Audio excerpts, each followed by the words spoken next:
ಪಾದಯಾತ್ರೆ ಪಾಲಿಟಿಕ್ಸ್. ಕರ್ನಾಟಕದಲ್ಲಿ ಪಾದಯಾತ್ರೆ ಪಾಲಿಟಿಕ್ಸ್ ಆರಂಭವಾಗಿರುವಂಥದ್ದು. ಪ್ರಿಯ ವೀಕ್ಷಕರೇ ನಮಸ್ಕಾರ, ನಾನು ಚಿದಾನಂದ್ ಪಟೇಲ್. ನ್ಯೂಸ್18 ಡಿಜಿಟಲ್ ಕಂಟೆಂಟ್ಗೆ ಸ್ವಾಗತ. ಭಾರತೀಯ ಜನತಾ ಪಕ್ಷ ಇದೀಗ ಪಾದಯಾತ್ರೆಯ ಮೊರೆಹೋಗಿದೆ. ಬಹುಶಃ ದೇಶದ ಇತಿಹಾಸದಲ್ಲಿ ಯಾರೆಲ್ಲ ಸುದೀರ್ಘವಾದ ಪಾದಯಾತ್ರೆಯನ್ನು ಮಾಡಿದರೆ ಎಲ್ಲರೂ ಕೂಡ ಬಹುತೇಕ ಸಕ್ಸಸ್ ಆಗಿರ್ತಕ್ಕಂಥದ್ದು. ಅದು ನಿಮ್ಮ ಕಣ್ಮುಂದೆ ಇರ್ತಕ್ಕಂಥದ್ದು, ಅದು ಪಕ್ಕದ ಆಂಧ್ರ ಪ್ರದೇಶ ಇರ್ತಕ್ಕಂಥದ್ದು, ಕರ್ನಾಟಕ ಇರ್ತಕ್ಕಂಥದ್ದು.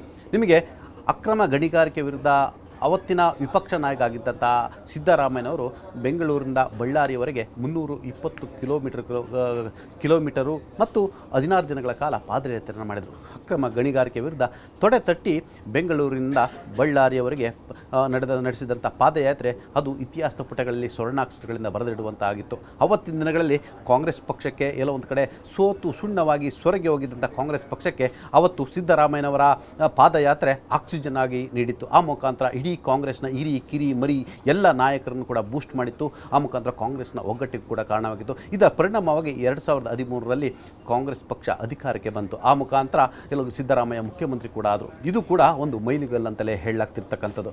ಇದರ ಬೆನ್ನಲ್ಲೇ ನಂತರದ 2023ರ ಘಟನೆಗಳನ್ನು ನೋಡಿದರೂ ಕೂಡ ಡಿ.ಕೆ. ಶಿವಕುಮಾರ್ ಅವರು ಪ್ರದೇಶ ಕಾಂಗ್ರೆಸ್ ಸಮಿತಿ ಅಧ್ಯಕ್ಷರಾಗಿದ್ದರು. ಅವರು ಅಧ್ಯಕ್ಷರಾದ ಮೇಲೆ ಅನೇಕ ಭಾರತ್ ಜೋಡೋ ಯಾತ್ರೆಯು ಕೂಡ ಸಕ್ಸಸ್ಸನ್ನು ಮಾಡಿದರು. ಮೇಕೆದಾಟು ಯೋಜನೆಯನ್ನು ಕೂಡ ಸಕ್ಸಸ್ಸನ್ನು ಮಾಡಿದರು. ಮೇಕೆದಾಟು ಯೋಜನೆಗೆ ಸಂಬಂಧಪಟ್ಟಾಗೆ ಮೇಕೆದಾಟಿನಿಂದ ಹಿಡಿದು ಬೆಂಗಳೂರವರೆಗೆ ಪಾದಯಾತ್ರೆ ಕೂಡ ಮಾಡಿದರು. ಒಂದು ಜನರಿಗೆ ಒಂದು ಅವೇರ್ನೆಸ್ಸನ್ನು ಮೂಡಿದರು ಮತ್ತು ಕಾಂಗ್ರೆಸ್ನ ಎಲ್ಲ ಈ ನಾಯಕರನ್ನು ಒಗ್ಗೂಡಿಸುವ ಪ್ರಯತ್ನವನ್ನು ಮಾಡಿದರು. ಪರಿಣಾಮ 2023ರಲ್ಲಿ ಕೂಡ ಕಾಂಗ್ರೆಸ್ಸು ಅತಿ ದೊಡ್ಡ ಬಹುಮತದಿಂದ ಅಧಿಕಾರಕ್ಕೆ ಕೂಡ ಬಂತು.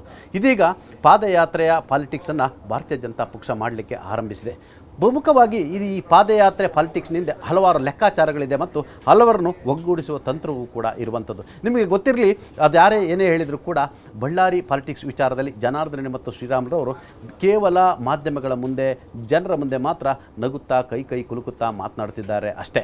ಆದರೆ ಒಳಗೆ ಅದೆಷ್ಟು ಅನೇಕ ವಿಪ್ಲವಗಳು ಇರ್ತಕ್ಕಂಥದ್ದು, ಅದು ಬೇರೆ ಬೇರೆ ವ್ಯಾವಹಾರಿಕ ವಿಚಾರಗಳು ಇರುವಂಥದ್ದು ಮತ್ತು ರಾಜಕೀಯ ವಿಚಾರಗಳು ಇರ್ತಕ್ಕಂಥದ್ದು. ಹಾಗಾಗಿ ಎಲ್ಲ ಒಂದು ಕಡೆ ಉಪಚುನಾವಣೆಯಲ್ಲಿ ಕೂಡ ಸೋಲುಣ್ಣುವ ಕಾರಣಕ್ಕೆ ಸೋಲು ಕೂಡ ಕಾರಣವಾಯಿತು. ನಿಮಗೆ ಗೊತ್ತಿರಲಿ, ಸಂಡೂರಿನಲ್ಲಿ ನಾವು ಗೆದ್ದೇ ಬಿಟ್ಟಿವಿ ಅಂತೇಳಿ ಅಬ್ಬರಿಸಿ ಬೊಬ್ಬರಿದಂಥ ಜನಾರ್ದನ್ ರೆಡ್ಡಿಯವರಿಗೆ ಹೀನಾಯ ಸೋಲು ಆಯಿತು. ಆ ಮುಖಾಂತರ ತುಕಾರಾಮ್ರವರ ಪತ್ನಿ ಅನ್ನಪೂರ್ಣ ತುಕಾರಾಮ್ರವರು ಉಪಚುನಾವಣೆಯಲ್ಲಿ ಗೆದ್ದೇ ಬಿಟ್ಟರು. ಎಲ್ಲ ಒಂದು ಕಡೆ ಶ್ರೀರಾಮುಲು ಕೂಡ ಈ ಚುನಾವಣೆಯಲ್ಲಿ ಸರಿಯಾಗಿ ಕೈ ಜೋಡಿಸಿಲ್ಲ ಅನ್ನೋದು ಕೂಡ ಗಂಭೀರ ಆರೋಪ ಕೂಡ ಆಗಿರ್ತಕ್ಕಂಥ.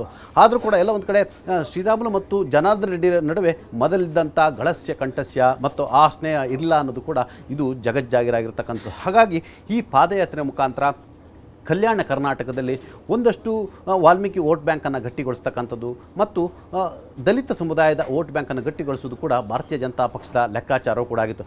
ಪ್ರಮುಖವಾಗಿ ಬಳ್ಳಾರಿಯ ವಿಚಾರಕ್ಕೆ ಬಂದರೆ ಶ್ರೀರಾಮುಲು ಮತ್ತು ಜನಾರ್ದನ್ ರೆಡ್ಡಿ ಅವರನ್ನು ಮತ್ತೆ ಒಗ್ಗೂಡಿಸಬೇಕಾಗಿದ್ದು ಕೂಡ BJPಯ ಆದ್ಯತೆ ಕೂಡ ಆಗಿತ್ತು. ಯಾಕಂತ ಹೇಳಿದ್ರೆ ಮುಂಬರಲಿರ್ತಕ್ಕಂಥ ಅನೇಕ ಚುನಾವಣೆಗಳು, ಅಂದರೆ ಸ್ಥಳೀಯ ಸಂಸ್ಥೆ ಚುನಾವಣೆಗಳಿಂದ ಹಿಡಿದು ಮುಂಬರಲಿರ್ತಕ್ಕಂಥ ವಿಧಾನಸಭೆ ಚುನಾವಣೆಗೆ ಮತ್ತು ಲೋಕಸಭೆ ಚುನಾವಣೆಗೆ ಅಣಿಯಾಗಬೇಕಾಗಿರ್ತಕ್ಕಂಥದ್ದು. ಸ್ವತಃ ಶ್ರೀರಾಮುಲು ಕೂಡ ಸೋತು ಸೊರಗಿ ಹೋಗಿದ್ರು. ರಾಜಕೀಯವಾಗಿ ಇನ್ನೇನು ಮೂಲೆ ಗುಂಪು ಸೇರಿದ್ರು ಅನ್ನೋ ಸಂದರ್ಭದಲ್ಲೇ ಇದೀಗ ಪಾದಯಾತ್ರೆ ಪಾಲಿಟಿಕ್ಸ್ ಆರಂಭವಾಗಿರ್ತಕ್ಕಂಥದ್ದು.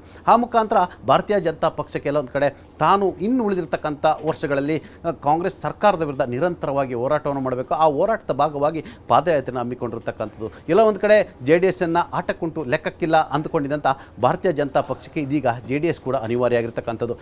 ಭಾರತೀಯ ಜನತಾ ಪಕ್ಷದ ವರಿಷ್ಠರೇ JDS ಜೊತೆ ಒಟ್ಟಾಗಿ ಹೋಗಿ ಹೋರಾಟವನ್ನು ಮಾಡಿ ಒಟ್ಟಾಗಿ ಪಾದಯಾತ್ರೆಯನ್ನು ಮಾಡಿ ಅಂತೇಳಿ ಸೂಚನೆ ಕೊಟ್ಟಿರ್ತಕ್ಕಂಥದ್ದು. ಹಾಗಾಗಿ ಸೆಪ್ಟೆಂಬರ್ 1ರ ಪಾದಯಾತ್ರೆಗೆ HD ಕುಮಾರಸ್ವಾಮಿಯವರು ಬರ್ತಿದ್ದಾರೆ ಮತ್ತು ಪ್ರಹ್ಲಾದ್ ಜೋಶಿಯವರು ಬರ್ತಿದ್ದಾರೆ. ಸದ್ಯ ನಾಗೇಂದ್ರ ಅವರ ತಲೆದಂಡ ಆದರೆ ಪಾದಯಾತ್ರೆ ಖತಮ್ ಆಗೋದಂತೂ ಖಚಿತ ಅಂತ ಹೇಳಲಾಗ್ತಿದೆ. ಆದರೆ ಪಾದಯಾತ್ರೆ ಇಂದಿನ ಪಾಲಿಟಿಕ್ಸ್ ಹಲವಾರು ಲೆಕ್ಕಾಚಾರಗಳು ಇರ್ತಕ್ಕಂಥದ್ದು. ಒಂದು ಕಡೆ ಶ್ರೀರಾಮುಲು ಮತ್ತು ಜನಾರ್ದನ್ ರೆಡ್ಡಿ ಮತ್ತೆ ಬಳ್ಳಾರಿಯಲ್ಲಿ ತಮ್ಮ ಪಾರುಪತ್ಯವನ್ನು ಸ್ಥಾಪನೆ ಮಾಡಬೇಕಾಗಿರುವಂಥದ್ದು ಅನಿವಾರ್ಯತೆ ಕೂಡ ಎದುರಾಗಿರ್ತಕ್ಕಂಥದ್ದು. ಇದರ ನಡುವೆ ಕಲ್ಯಾಣ ಕರ್ನಾಟಕದಲ್ಲಿ ವಾಲ್ಮೀಕಿ ಸಮುದಾಯವನ್ನು ಒಗ್ಗೂಡಿಸುವ ಮುಖಾಂತರ ಕಳೆದ 2 ವಿಧಾನಸಭೆ ಚುನಾವಣೆ ಮತ್ತು ಲೋಕಸಭೆ ಚುನಾವಣೆಯಲ್ಲಿ ವಾಲ್ಮೀಕಿ ಸಮುದಾಯ ಕಾಂಗ್ರೆಸ್ಸನ್ನು ಕೈ ಹಿಡಿದಿತ್ತು. ಈ ಹಿಂದೆ ಭಾರತೀಯ ಜನತಾ ಪಕ್ಷದ ಕೈ ಹಿಡಿದಂಥ ವಾಲ್ಮೀಕಿ ಸಮುದಾಯ ಇಲ್ಲೊಂದು ಕಡೆ ಭಾರತೀಯ ಜನತಾ ಪಕ್ಷದ ಆಡಳಿತ ವೈಖರಿಯಿಂದ ಬೇಸತ್ತು ಕಾಂಗ್ರೆಸ್ ಕೈ ಹಿಡಿದಿತ್ತು. ಹಾಗಾಗಿ ಮತ್ತೆ BJPಯತ್ತ ಮುಖ ಮಾಡಿಸುವಂಥದ್ದು ಕೂಡ ಅನಿವಾರ್ಯತೆ ಕೂಡ ಭಾರತೀಯ ಜನತಾ ಪಕ್ಷ ಅಷ್ಟೇ ಅಲ್ಲ, ಶ್ರೀರಾಮುಲು ಕೂಡ ಎದುರಾಗಿತ್ತು. ಆ ಮುಖಾಂತರ ಕೆಲವೊಂದು ಕಡೆ ಶ್ರೀರಾಮುಲುರವರ ವಾಲ್ಮೀಕಿ ಸಮುದಾಯದ ನಾನೇ ಪರ್ಯಾಯ ನಾಯಕ ಮತ್ತು ನಾನು ಸೂಪರ್ ಸ್ಟಾರ್ ಲೀಡರ್ ಅಂತ ಹೇಳಿ ಭ್ರಮೆಗಳಲ್ಲಿ ಮೆರಿತಾ ಇದ್ದರು.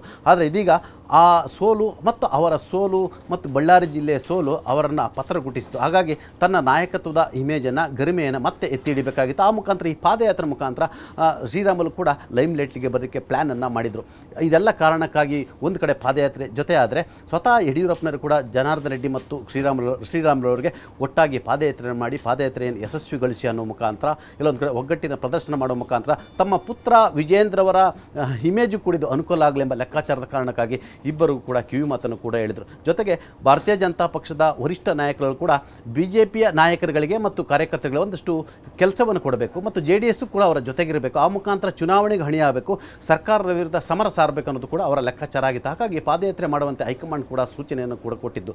ಜೊತೆಗೆ ಕಲ್ಯಾಣ ಕರ್ನಾಟಕ ಭಾಗದಲ್ಲಿ ಪಾರ್ಟಿಯನ್ನು ಬೂಸ್ಟ್ ಮಾಡಲಿಕ್ಕೆ ಕೂಡ ಇದು ಅವಕಾಶವನ್ನು ಕೂಡ ಕಲ್ಪಿಸ್ತಿತ್ತು. ಹಾಗಾಗಿ 190 ಕಿಲೋಮೀಟರು ಮತ್ತು 10 ದಿನಗಳ ಕಾಲ ಪಾದಯಾತ್ರೆಗೆ ಎಲ್ಲವೂ ಕೂಡ ಸಜ್ಜಾಗಿರ್ತಕ್ಕಂಥದ್ದು.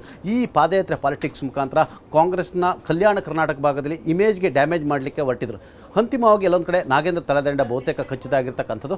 ನಾಗೇಂದ್ರ ತಲೆದಂಡ ಆದರೆ ಪಾದಯಾತ್ರೆ ಪಾಲಿಟಿಕ್ಸ್ ಕೂಡ ಸದ್ಯದ ಮಟ್ಟಿಗೆ ಖತಮ್ ಆಗುತ್ತಿದೆ ಮತ್ತು BJPಗೂ ಕೂಡ ಇದು ನಿರಾಸೆ ಆಗುವುದಂತೂ ಖಚಿತ ಅಂತಲೇ ಹೇಳ್ಬೋದು. ನಿರ್ಭೀತ, ನಿಷ್ಪಕ್ಷಪಾತ, ವಿಶ್ವಾಸಾರ್ಹ ಸುದ್ದಿಗಳಿಗೆ ಮತ್ತೊಂದು ಹೆಸರಾಗಿರುವಂತ ನ್ಯೂಸ್ 18 ಕನ್ನಡ ಈಗ ಆಪ್ನಲ್ಲೂ ಲಭ್ಯವಿದೆ. ದಯವಿಟ್ಟು ಇಲ್ಲಿರುವ QR ಕೋಡ್ ಅನ್ನ ಸ್ಕ್ಯಾನ್ ಮಾಡಿಕೊಂಡು ಆಪ್ ಅನ್ನ ಡೌನ್ಲೋಡ್ ಮಾಡೋದಕ್ಕೆ ಮರಿಬೇಡಿ. ನಿಮ್ಮ ಬೆಂಬಲ ಹೀಗೆ ಸದಾ ನಮ್ಮೊಂದಿಗಿರಲಿ. ಧನ್ಯವಾದ.